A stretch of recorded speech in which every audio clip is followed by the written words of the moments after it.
Congress will face another deadline to avoid a lapse in federal government funding.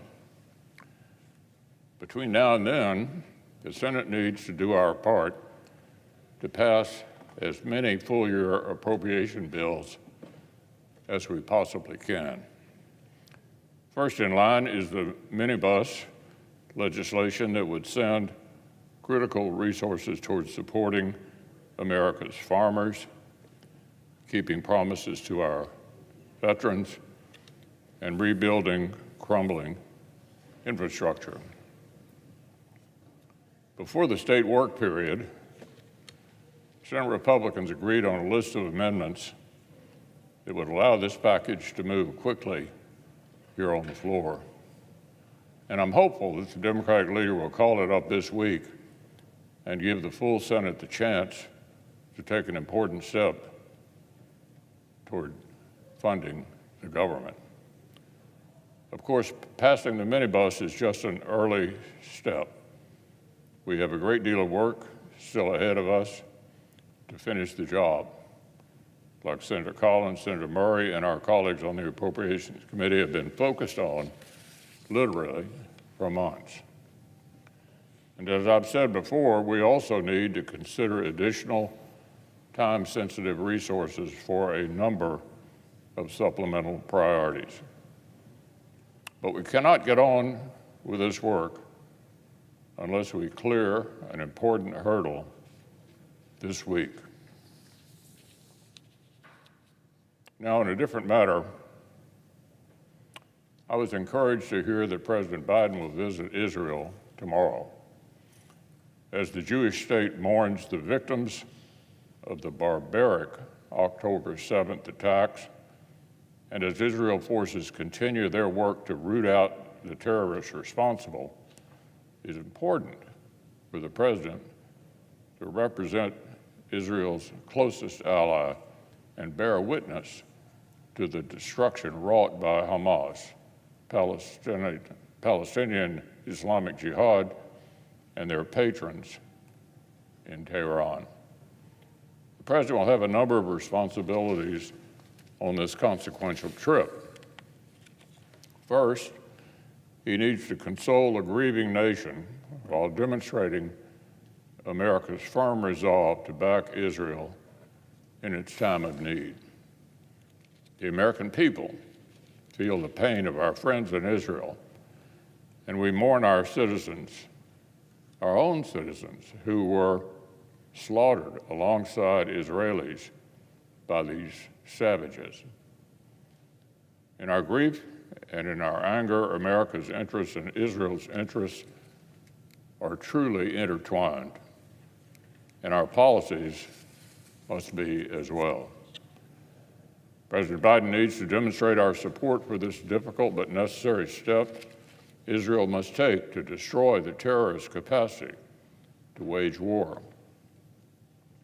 He needs to reject the false moral equivalence that Israelis' perennial critics are using to mask anti-Semitic hatred. He needs to resist the already mounting pressure in the media and in diplomatic channels to constrain Israel's effort to defend itself. He needs to make it clear that his administration will do everything possible to keep Israel the time and the space it needs to conduct the required military operations for as long as it takes, In his words and actions, President Biden must also deter Iran and Hezbollah from further additional involvement in this terrorist war. The deployment of carrier battle groups, a Marine Expeditionary Unit, and additional fighter squadrons to the region are a good first step.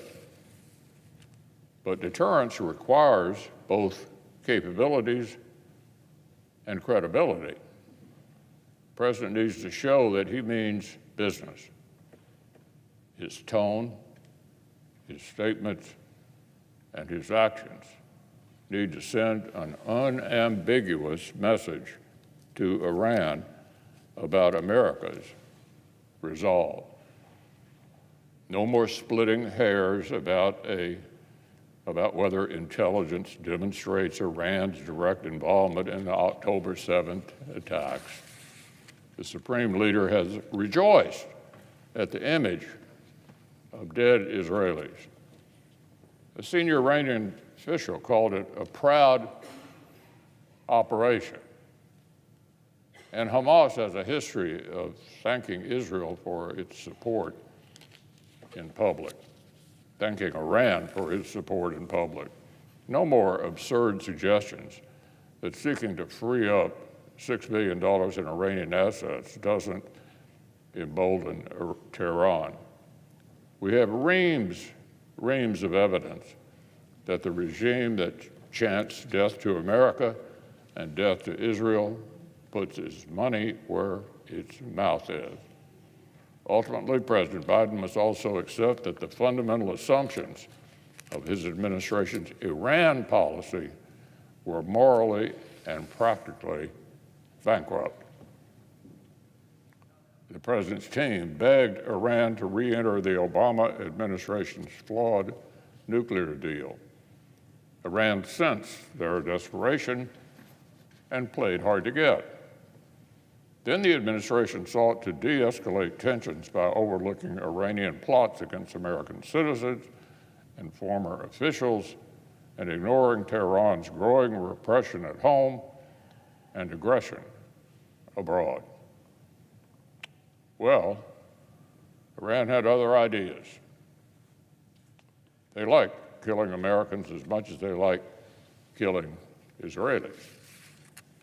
After all, the way Tehran sees it, America is the great Satan to Israel's little Satan. Crippling economic sanctions and the decisive use of American military strength. The terrorists and their sponsors, with Israel and American blood on their hands, represents a clear and present danger to the United States, to our allies, and our interests. It's long past time for America to meet this threat with serious and credible deterrence.